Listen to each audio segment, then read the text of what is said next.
Everyone says location is everything when it comes to property investing, but most people get location completely wrong. They think by buying closer to the city, that is going to guarantee them stronger growth. But in reality, that couldn't be further from the truth. And the data supports a very different story. You see, this week on our YouTube Live, we broke down a real-life client scenario where this client had the option to buy closer to the city, but buy an apartment, or to buy regional and buy a house. And what the data tells us is that one of those assets will produce double the growth of the other. And in this video, I'll show you exactly how it works. And at the end of the video, I'll run through questions that have come through live from the viewers on which locations I like and why. So let's get stuck right into it. The scenario I'm going to run through here is young client of ours I've purchased for a friend of theirs, and they're a first home buyer. And essentially they were weighing up two options. One is to purchase a property, it has to be in New South Wales because that's where they're based. So one is purchasing in a property, Central Coast Newcastle house. We obviously buy a lot of properties there, versus something that they can live in full time, but purchase that in an area that they can obviously live in, but stay under the $800,000 budget limit, so they don't pay the stamp duty. And the area that they were looking was the Monterey Dolls Point area, which is like down near Brighton, Les Sands. And the difference in growth is astronomical.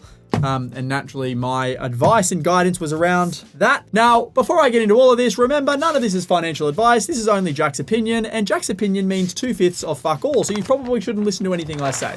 Okay. So anyway, that was my financial. That was what do they call that? A disclaimer. All right. So let's go through locations. Now, a lot of people get caught up in locations, and they get caught up in locations for the wrong reasons. Now, I'm going to run you through a real life scenario, like I said. So, scenario is young girl, single, has a few $100,000 of cash, wants to get into the property market. Now, she had two locations in mind. One was, I'm just going to say Brighton, because people will know Brighton more than anything else, Dolls Point. And the reason for this purchase or being open to this location was because she's a first home buyer, and she wants to potentially buy something that she can live in. She wants to take advantage of the stamp duty exemptions, which on an $800,000 purchase is roughly 40 grand. And she can't afford to be in like the eastern suburbs of Sydney or the inner west of Sydney or the North Shore. And Brighton is the closest that she can get to sort of the action for 800 grand. And that's the thing that I'll put in here, 800K budget for these locations. Now, the other location that I said was, why not go Central Coast or Newey and just go and rent somewhere in Sydney. And if you still want to get the stamp duty exemption for the property in the Central Coast Newcastle, rent out, if you buy a 3-bedroom property, rent out 2 of the rooms. You have one of the rooms for yourself, so you can still go there on weekends. And then obviously got to be in Sydney to work during the week. Still get your stamp duty exemption, still buy for under $800,000. The difference between these two locations is, in this location, we'd be getting a house. And in this location, we'd be getting a unit, obviously closer to Sydney, further away from Sydney. In her eyes, she was like, well, surely buying an apartment closer to Sydney will get me a better outcome from a growth point of view, and I can live in it myself, versus buying something, further away from Sydney, and I'll then still have to rent in Sydney to live. So I said, look, don't just take my word on this. Let me get you actual data. So the way that I worked it out was with the Brighton property. I'll just do a little things off here. With the Brighton property, she could rent that property for roughly $600 per week. If she wasn't buying it, she could rent it for $600 per week. The long-term growth rate over the last 10 years had been 3.4% per annum over the last 10 years for apartments in this region. For context, the Australian average is plus or minus 7%. The growth rate over the past 3 years had been negative 0.3% per annum. So it's obviously done nothing. And you'll be getting a unit, which I have there, 2-bedroom, in a small block. Okay, so the big things I focused on was, well, how much growth have we gotten? They've done 3.4%, which is half of the Australian average. Over the last 3 years, it's done 0.3%, so little to no growth. And $600 per week it would cost to rent if you wanted to live there. Now, if I said, okay, Central Coast, Newcastle, I said long-term growth rates. I used a suburb called Gorican, which is on the Central Coast. That has done 7.6% over the last 10 years per annum, which is more than double this, which means if you would have bought a property 10 years ago, an apartment in Brighton or Dulles Point, or you bought a house on the Central Coast, you would have outperformed it by 2x. You would be getting rental income on these properties of roughly $700 per week. She would only be able to rent out 2 of the 3 bedrooms. So if we just assume that you're renting all the bedrooms equally, she'd be getting $700 minus $230 because that's what her bedroom would be costing. So she'd be getting $460 per week in rent from this, and she'd be buying a house, like I said, but 7.6% capital growth over the last 10 years. So in both scenarios, we save the stamp duty. We're not paying stamp duty in each because the way that we've got this structured is she would still have a room in that property to have as her own. She would still have to rent in Dulles Point if she wanted to live there for $600 per week. On top of that, she'd obviously have the repayment, which is the difference between the rent and the mortgage. But if you bought a property at, she said 800 grand over a 10-year period, if she bought it in the Central Coast and the Central Coast continued to perform at 7.6%, over 10 years, the property would be worth around about 1.8 million bucks. 800 grand apartment in Dulles Point over 10 years would be half of that. So it's probably worth around $1.2 million. So in this scenario, which one would you choose? Would you choose a location which may seem better, closer to Sydney, apartment, obviously because it's more expensive when you get closer to Sydney, you can live in it, or would you go a little bit further away from Sydney where you can buy a house? The numbers are pretty self-explanatory, right? We'd be looking at near $1.8 million worth of asset in 10 years' time, which is about $1 million worth of growth if the property continues to perform at 7.6% per annum. Or if you bought the Dulles Point apartment and it performed at 3.4% per annum over the next 10 years, you'd be looking at about a $1.2 million asset, which means on this one, you're making 400 grand. On this one, you're making $1 million. There's a $600,000 difference between one and the other. And I know which one I would choose. So nobody knows what's going to happen in the future. All we really know is what has happened in the past, right? Because the past has actually happened and we have the data from it. The future has not happened. So I'm really big on past performance. And the reason I say that is because with locations, if you think about any location, wherever you live, regional, metro, good suburbs don't get worse over time. They only get better. So if you lived in an okay suburb 30 years ago, that was an okay suburb, chances are now that suburb's much better than what it was. If you lived in a great suburb 30 years later, chances are it's one of the greatest suburbs. So past performance is really important to me because generally what we see is over time, things get better. And when things become better and more scarce, people pay premiums for them. So that's why I always focus on historical growth. And a really key one is to look at, like if we're looking at the last 10 years worth of growth, so 2015 to 2025, like that 10-year period in all of Australia, but like if we just talk Sydney, let's just say properties doubled. Lots of properties did well and truly more than double, but let's just say they doubled.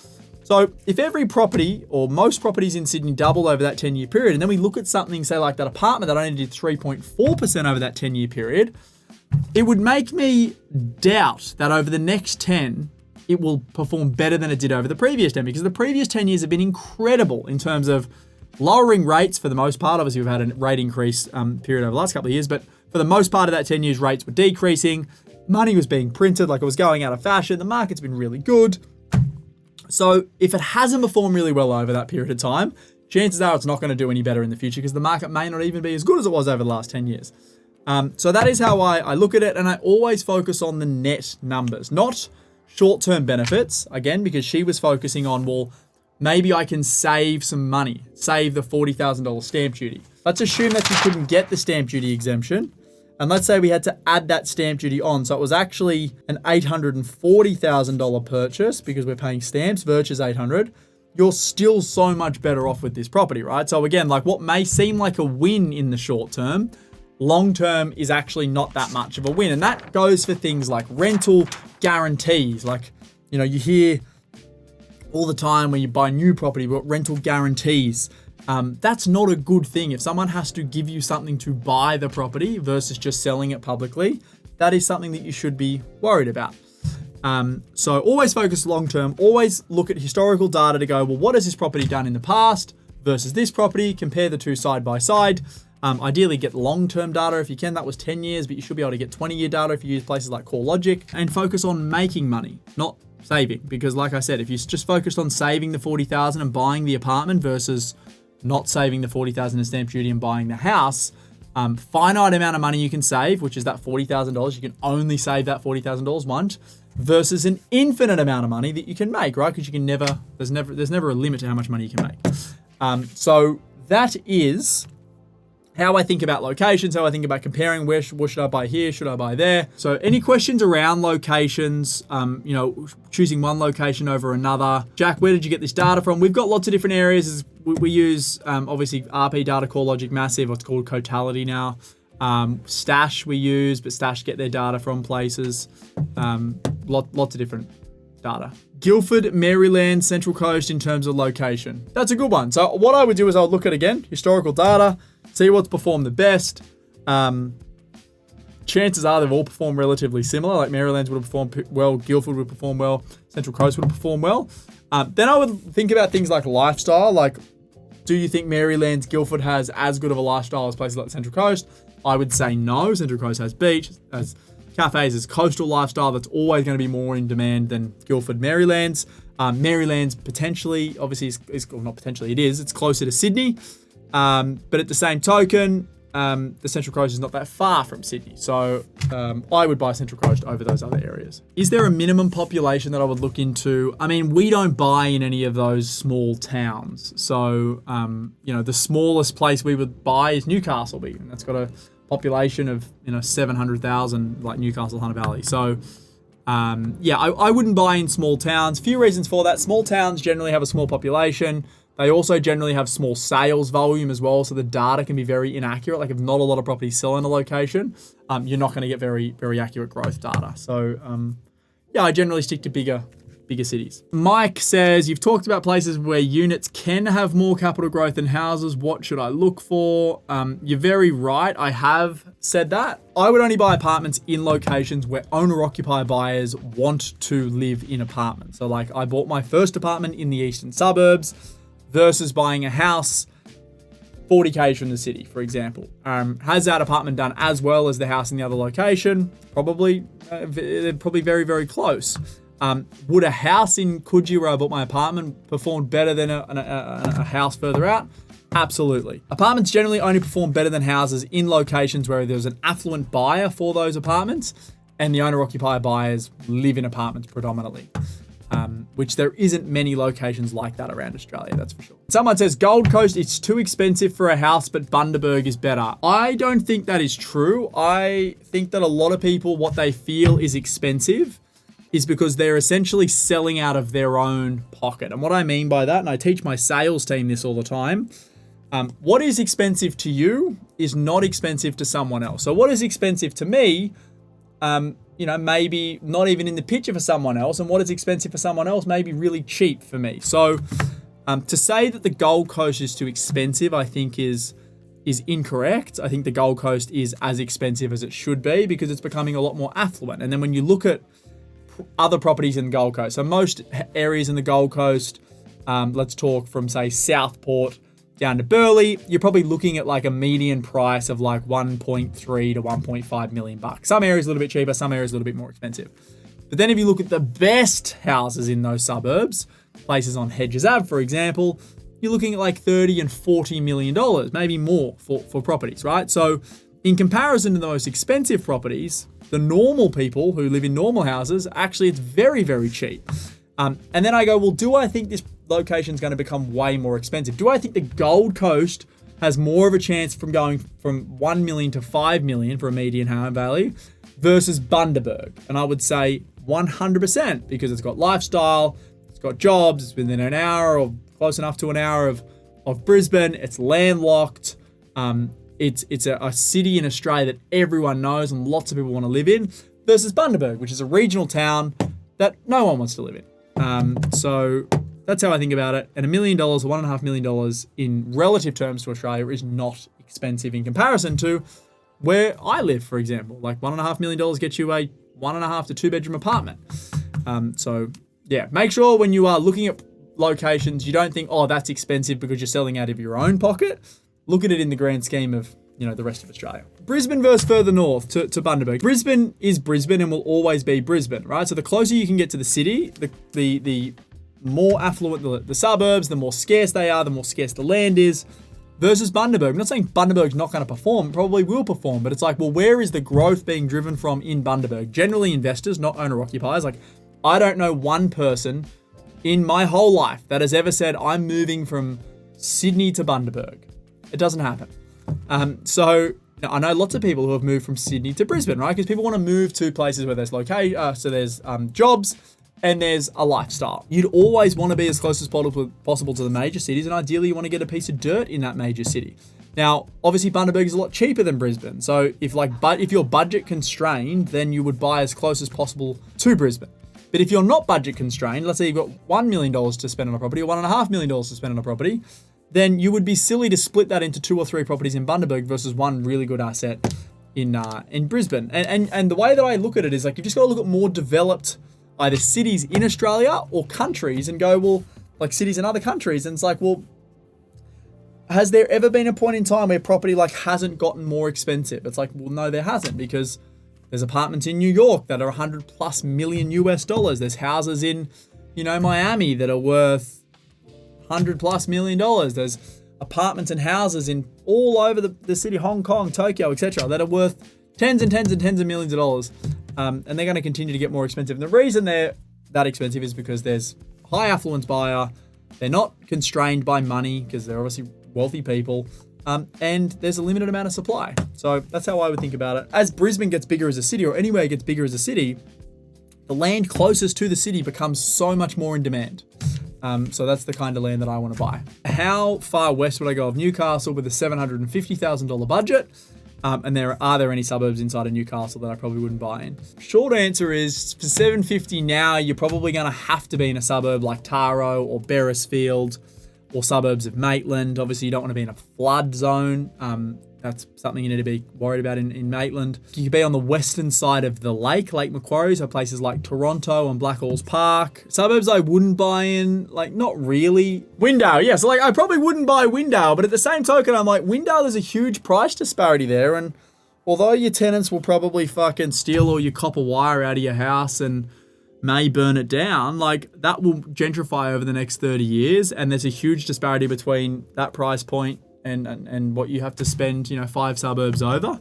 But it's risky, so I probably wouldn't do it for the everyday punter. I mean, you're going to be really limited now with $750 in Newcastle. You can also look on the Central Coast as well. Great example of Central Coast, San Remo, like one of the worst suburbs and what has been the worst suburbs for many, many, many years. But like, that is slowly transforming. We're buying properties there. There's some really good streets there. And in 20 years' time, other than the people who grew up in the Central Coast and have this like these rose-colored glasses on, or whatever the opposite of rose-colored glasses on of it's a bad suburb, new people who have never been there before will go there and go, oh, this suburb's not that bad, because it gentrifies and it changes and young people come in there and renovate houses and, the shit people go elsewhere. Do I think building a granny flat in Newcastle/Maitland is a great idea? Yes, and we do a lot of that. Sure, people do prefer to be in a house, but to rent a house, it is more expensive generally than to rent a granny flat. And granny flats are generally brand new if they're done correctly and tastefully. They're just like their own house. They're separate. You don't feel like you're in a granny flat, and it will dramatically change the cash flow of your property. So it's a no-brainer for us. Yeah, absolutely, we build granny flats in the Hunter Valley, in Newcastle, and in Maitland. Thanks for sticking around to the end of the video. If you want to tune in to the next live, you need to head over to my profile, tap on the live tab, and you'll see when the next live stream is happening. Make sure you click on the notify me tab, and you can tune in live and you can ask any question around your personal circumstance, and I will do my best to answer it live right then and there.